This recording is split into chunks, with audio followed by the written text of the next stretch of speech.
got from you guys is crazy, and I can't thank you enough. Now here's a couple things before we start.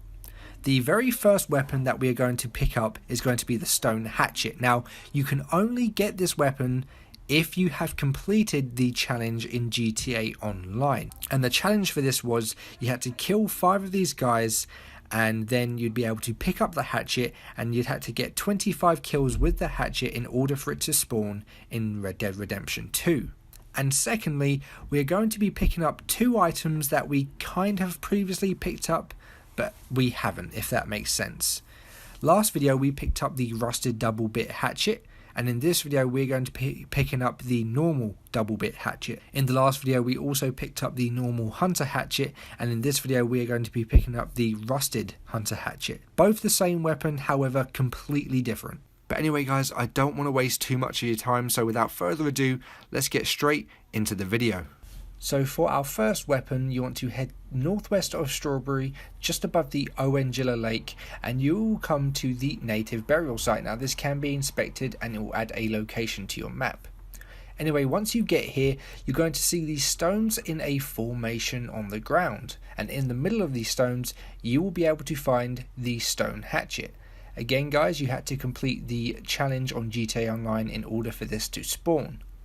The description for this reads: an old and rare hatchet made from a large stone blade, leather straps and feathers. This melee weapon was found at a native burial site in Big Valley, West Elizabeth, and was likely used as part of the burial ceremony.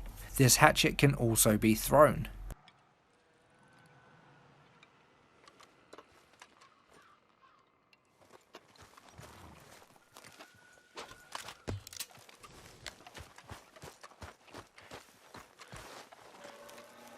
Now heading just north of that location, we are going to find a mine, and inside this mine we are actually going to pick up 2 different items. So here we go, here's the entrance. You want to head inside and you're actually going to find a plunger, and you're going to pull this plunger and it's going to activate the dynamite at the end of the tunnel, blowing it up and clearing a way for you to walk through. You might want to pull out a lantern here as well because it is pretty dark, but just follow where I go and you will find the items we are looking for.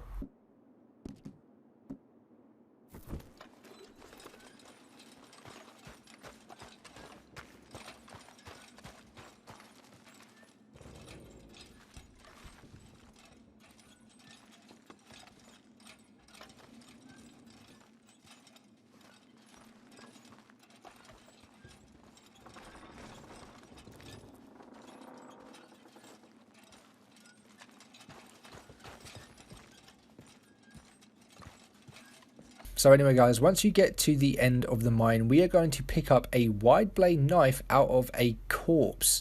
Now the description for this reads: a rare hunting knife with a wide clip point blade and worn curved wooden handle. This knife was found sticking out of the back of a corpse in the mines of Beryl's Dream, Big Valley.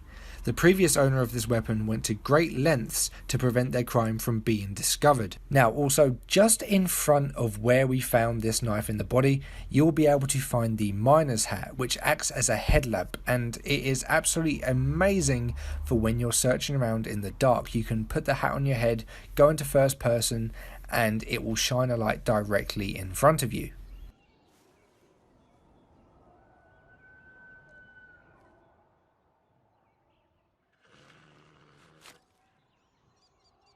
Next up, you want to head directly north from that location until you come to this area near Hanging Dog Ranch gang hideout.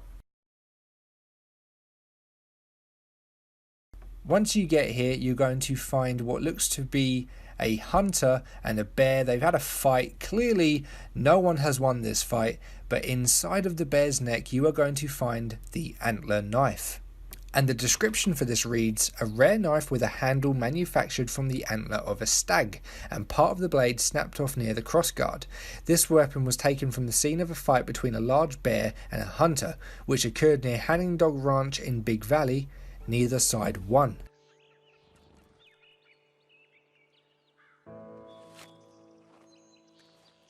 Next up, you want to head east of Hanging Dog Ranch until you come to a location that is right near Wallace Station.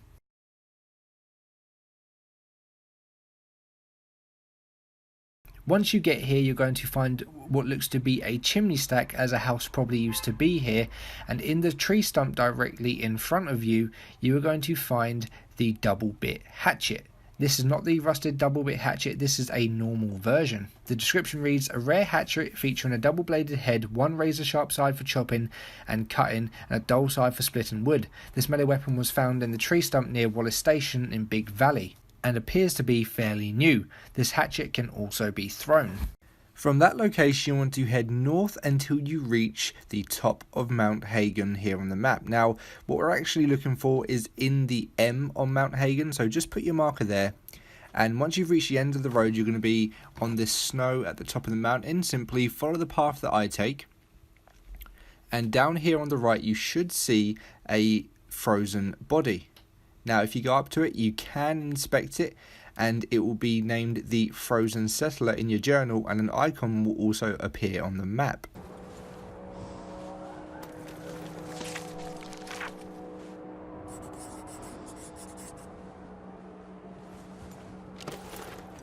Now, after you've finished jotting it down in your journal, simply walk up and you can swap your hat for the Morion Helmet.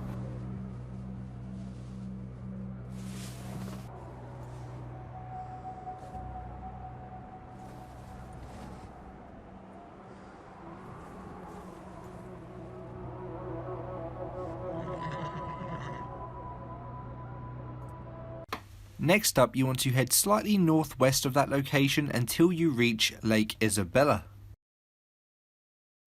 Now, once you get to this location here, you'll see the lake in front of you, and if you turn around, you're going to see this cave. Now, inside this cave, there appears to be a dead body, probably frozen because it was so cold, and if you look in the cart, you're going to find a chest. Now, inside this chest, you will find a billfold, and you will also find Cobalt petrified wood, which can be used to craft items at a fence. The description reads, a greenish and blue coloured piece of petrified wood used to craft a unique item at the fence. Next up, you want to head east of Valentine, slightly northwest of Emerald Station, until you come to Heartland Overflow. Now, what we are looking for usually spawns here, however I have been chasing it a little bit. Now, if you don't know what I'm talking about, I am talking about the Merino black sheep. Only one of these sheep spawn in the game, and it's easily recognisable not just because of its black fur, but because it also sports a pink bow. Now, in my opinion, there isn't really any point in killing this animal as you can't skin it. The only thing that you will receive from this animal once you've killed it and picked it up is a gold wedding ring. Now, I have made a save as I don't plan on keeping this animal dead. So for the purpose of this video, I'm going to kill it right now, but just know in future videos you may see this pop up again as I haven't actually killed it.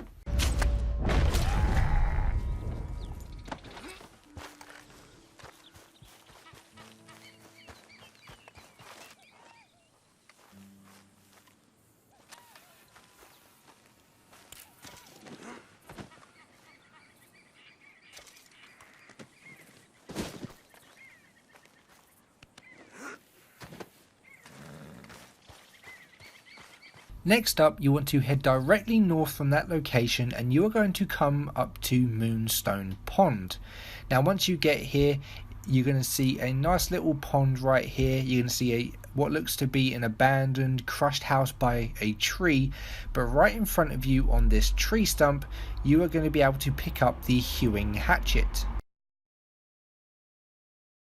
Now, the description for this reads, this old and worn hatchet has a flat edge along one side of the blade and is designed for hewing, the process of converting logs into lumber.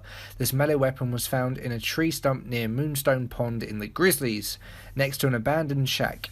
This hatchet can also be thrown.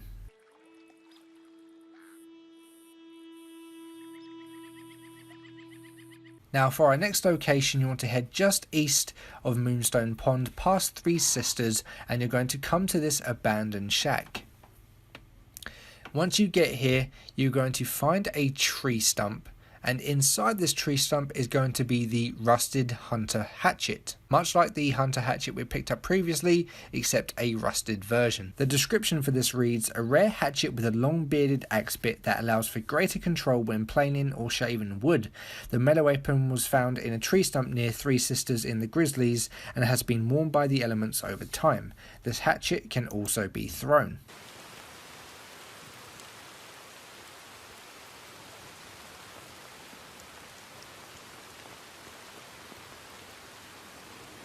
Next up, you want to head slightly east of that location until you get to the old tomb just below Roanoke Valley.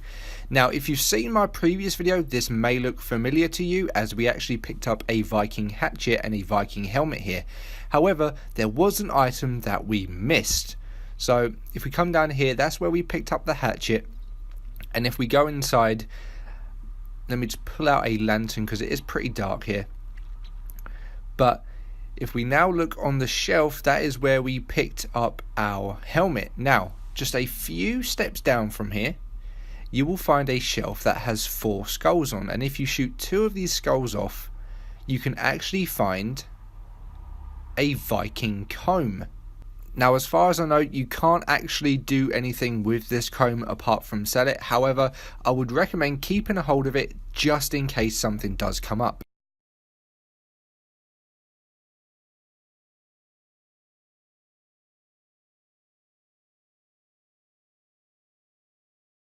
Next up, you want to head south of where we were, past Emerald Station and slightly west of Saint Denis, and you're going to come to the town of Rhodes.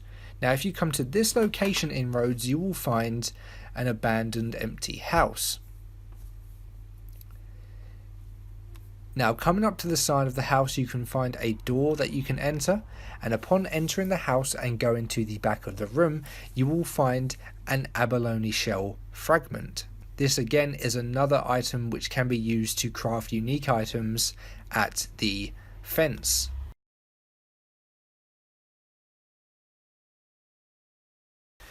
Now, there is actually a fence in the town of Rhodes, just a very short distance away from where we picked up the shell fragment, and at this location you can now craft items using the petrified cobalt wood and the abalone shell fragment that we picked up.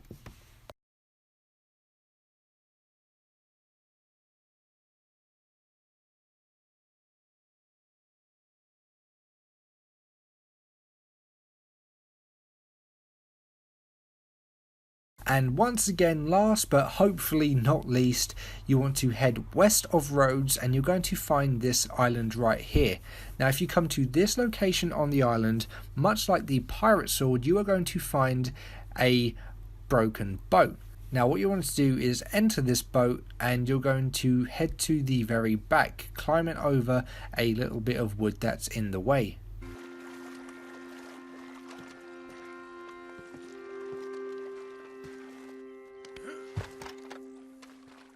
And as you can see on the floor right there, you can find the Tricorn Hat.